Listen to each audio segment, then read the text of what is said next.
I was introduced to Matt Berry when he came down to here.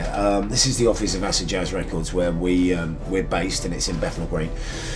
Someone was hiring our office to use as a kind of a set for an internet film, and Matt was in the film. So I met him, and we discovered we had a shared love for psychedelic British folk music, progressive folk from the late 60s, you know, the kind of folk that features in the film The Wicker Man.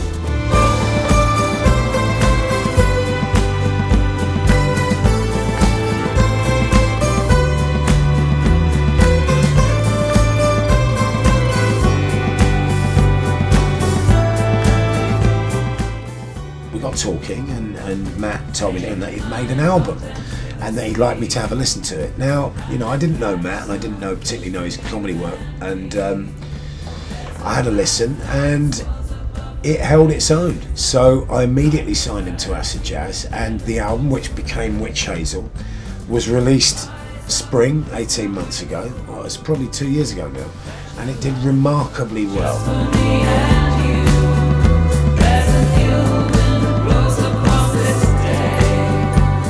Loads and loads of great reviews. We sold loads and loads of copies, and I realised that as well as doing, you know, writing for comedy and being an actor, Matt also had an element to his career that should be furthered. I thought that his music really deserved to be released professionally by a proper record label, and so Acid Jazz and Matt created this wonderful partnership. Now, 2 years down the line, and yes, he's been busy and we're running a little bit late on the delivery schedules, but the new album Kill the Wolf is finally in production. It's at the factory, and it builds on the sterling work that Matt had achieved with Witch Hazel.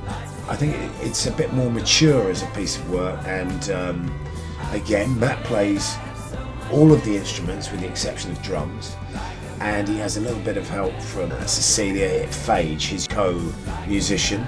I think it's a fantastic piece of work, and it will be out summer 2013 and supported by a tour. We're really excited. I know that there's a lot of people at radio that have been waiting for it. Stuart McConey got in touch only last week to ask where it was and why he hadn't had it yet. So I'm pretty pleased, and I'm very confident. I hope Matt's pleased. We think the artwork's great.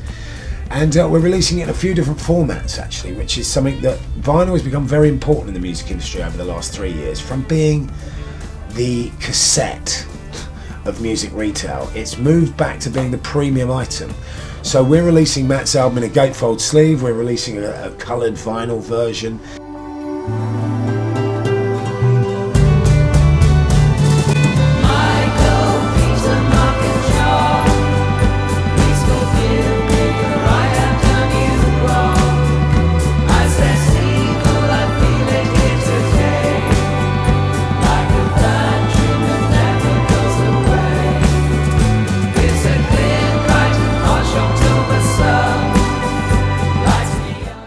Kill the Wolf, Matt Berry's second professionally released album, is released on Acid Jazz Records in June 2013, and Matt's backing it with quite an exciting tour, his first tour for 18 months. So make sure you get out and see Matt Berry and the Maypoles on tour, and buy yourself a copy of Kill the Wolf.